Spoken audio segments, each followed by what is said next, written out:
কথায় আছে না, নারী আমরা সবই পারি। যেমন নারী খুন্তিও নাড়াতে পারে, আবার নারী লাঠিও ধরতে পারে, তাই না?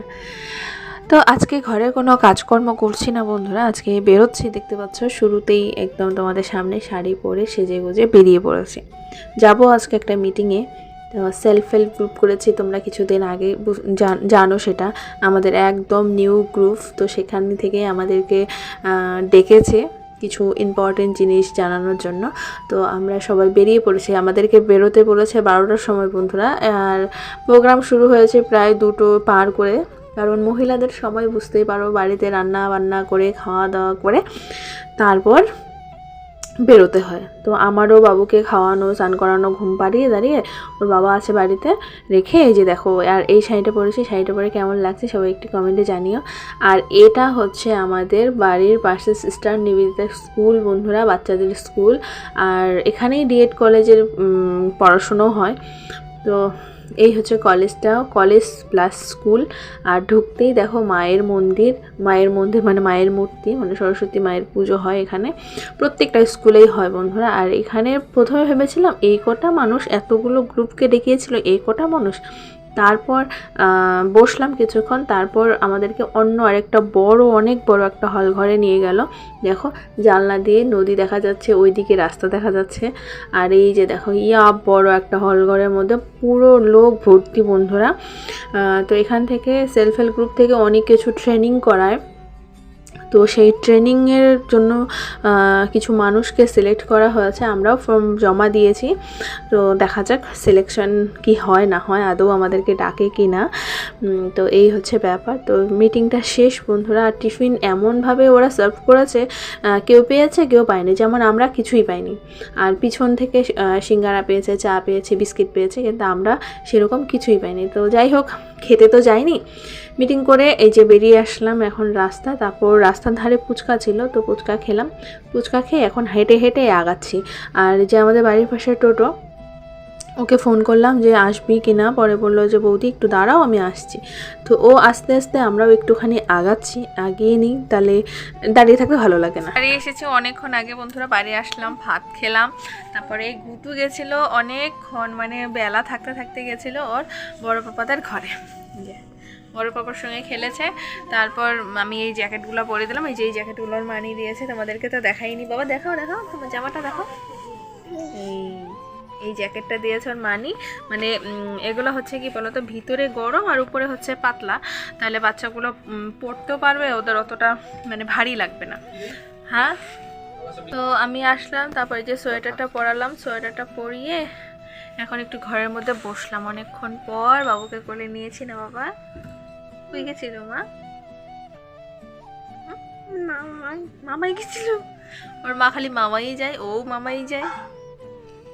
চলো আর কি শেয়ার করব, রাতে কি হয় সেটা তোমাদের সঙ্গে অবশ্যই শেয়ার করবো। চলো দেখতে থাকো। যখন তুমি তোমার ঘর গুছিয়ে রেখে যাবে, এসে দেখবে এইরকম অবস্থা, মানে বিছানার অবস্থা, তারপরে এইদিকে দেখো, তারপরে এই জামাগুলোতে মাত্র ইচ্ছে করে জামা কাপড়গুলোর মধ্যে হিসু করলো, তারপর ওইদিকে পুতুল ফেলানো, ক্রিম ফেলানো, তাহলে তোমার মনের অবস্থা কেমন হবে বলো। পড়েছে আর মোজা খোলার জন্য ব্যস্ত, আর একটা মোজা তো অর্ধেক খুলেই ফেলেছে, এই যে আর একটা, এই যে একটা নাই, একটা খুলেই ফেলেছে। পা কি হয় বাবা, পা পা কি হয়? আঙ্গুল। আঙ্গুল কি হয়? আঙ্গুল। আঙ্গুল কি হয়? আঙ্গুল। আর একজন টিপ পড়াচ্ছে। আঙ্গুল। যতই বলি বাড়ির কাজকর্ম, কিন্তু আমাদের পিছা ছাড়েই না বন্ধুরা। মেয়েদের যতই তুমি বাইরে কিছু করে আসো, যারা বাইরে চাকরি করে তারাও কিন্তু বাড়ি এসে তাদেরকে ওই খুন্তিটা নাড়তেই হয়, আমাদের খুন্তি নাড়তেই হবে বন্ধুরা। তো দেখো চাচু খেলাম, চাচু খেয়ে এদিকে মা বসিয়ে দিয়েছে ভাত। আর এখানে দেখো বাবা নিয়ে এসেছে একদম দেশি শুকনো মাছ বন্ধুরা, একদম হাতে ধরে মারা মাছ। সেই মাছটাকে আবার শুকিয়ে একদম দেশি, এখানে কোনো মিলাট নাই, একদম দেশি, অনেক মিশালের থাকে বন্ধুরা। আর এদিকে হচ্ছে ভাত, দেখো চুলাতে রান্না হচ্ছে, কারণ গ্যাস এখনও আমরা ভরতে পারিনি। জানি না কবে ভরতে পারবো কি না। আর একদম ফ্রেশ বন্ধুরা, খাওয়া মানে শুকনো মাছটা একদম ফ্রেশ ছিল।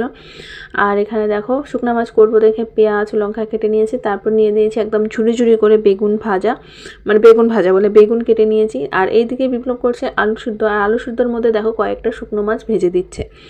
একদম অসাধারণ হয়েছে খেতে। কোনো সময় আলু সিদ্ধ খেতে খেতে খেতে খেতে ইচ্ছেই করে না, তখন এইভাবে একটু ঝাল ঝাল দিয়ে বানিয়েছে। তারপর ও ওটা বানিয়ে চলে গেল। তারপরে এদিকে মা বসিয়ে দিচ্ছে সবজিটা। তো সবজির আগে করে নিয়েছে শুকনো মাছগুলো ভাজা, একটুখানি নুন আর একটুখানি হলুদ দিয়ে শুকনো মাছটা ভালো করে ভেজে নেবে। কারণ যতই হোক শুকনো মাছ বন্ধুরা, শুকনো মাছে কিন্তু একটা আষ্টে গন্ধ থাকে। অনেকে ভালোবাসে না শুকনো মাছ খেতে, কিন্তু আমরা ভীষণ ভালোবাসি শুকনো মাছ বলো শীতল বলো, ভীষণ পছন্দ আমার। আর এদিকে দেখো নামিয়ে নিল। আমার বোন যে আমার আছে না, ও একদম শুকনো মাছ খেতে পছন্দ করে না, ওর মানে ভালোই বাসে না, বলে কি খাস এত, মানে কই যে পুরানা হয় এই জিনিসগুলো, ভাবে যে আস্তে আস্তে ওগুলোর মধ্যে নোংরা ঢুকে বা কিছু ঢুকে। কিন্তু যারা আমরা ভালোবাসি তারা কিন্তু আমরা খাই, তাই না? তো যাই হোক, এদিকে মা বসিয়ে দিল সবজিটা করার জন্য দেখো পেঁয়াজ আর একদম কুচি কুচি করে কাটা লঙ্কা, বাস আর কিছু না, কোনো বাটাবাটি ফাটাফাটি কোনো সিস্টেম নেই এখানে, শুধু পেঁয়াজ লঙ্কা দিয়ে সবজিটা করা হবে। যখন পেঁয়াজটা লঙ্কাটা একটুখানি ভাজা ভাজা হবে বন্ধুরা, তারপরে দিয়ে দেবে একটুখানি বেগুন। যদি বেগুন দাও বেগুন, বা শিম দাও শিম, তবে আমরা বেগুন দিয়ে বেশি পছন্দ করি। তো বেগুনটা দিয়ে, আর পেঁয়াজটা কিন্তু একদম ভাজা ভাজা হবে না, অল্প একটু হালকা ভাজা হবে। তারপর সেই ভাজাতেই দিয়ে দেওয়া হবে বেগুন। এখানে যদি তোমরা জিরে দিতে চাও জিরেও দিতে পারো, আমাদের বাড়িতে গোটা জিরে ছিল না তাই জিরে দেওয়া হয়নি। তো দেখো বেগুনগুলো দিয়ে দেওয়া হলো, আর বেগুনগুলোর মধ্যে দিয়ে দেওয়া হচ্ছে নুন হলুদ দিয়ে ভালো করে বেগুনটাকে ভেজে তারপর যখন এটা দেখবো ভাজা হয়, কোনো জল অ্যাড হবে না বন্ধুরা, কোনো জল অ্যাড হবে না, শুধু ভালো করে ভাজা হবে। ভেজে সর্ষের তেলে, কিন্তু একদম সর্ষের তেলে ভাজবে, দেখবে স্বাদটাই অন্যরকম, সর্ষের তেলের স্বাদই অন্যরকম হয়। আর তারপর কি করবে, যখন এটা ভাজা ভাজা হয়ে যাবে, তারপর এটার মধ্যে দিয়ে দেবে শুকনো মাছ। এই যে দেখো শুকনো মাছটা দিয়ে দিলাম। আর এটা আরেকটুখানি ভালো করে নাড়িয়ে চাড়িয়ে, যদি ধনেপাতা থাকে ধনেপাতা ছড়িয়ে দেবে, একদম অমৃত। এটা দিয়ে এক থালা গরম ভাত খেতে পারো। তো ভিডিওটা কেমন লাগলো সবাই জানিও, সবাই পাশে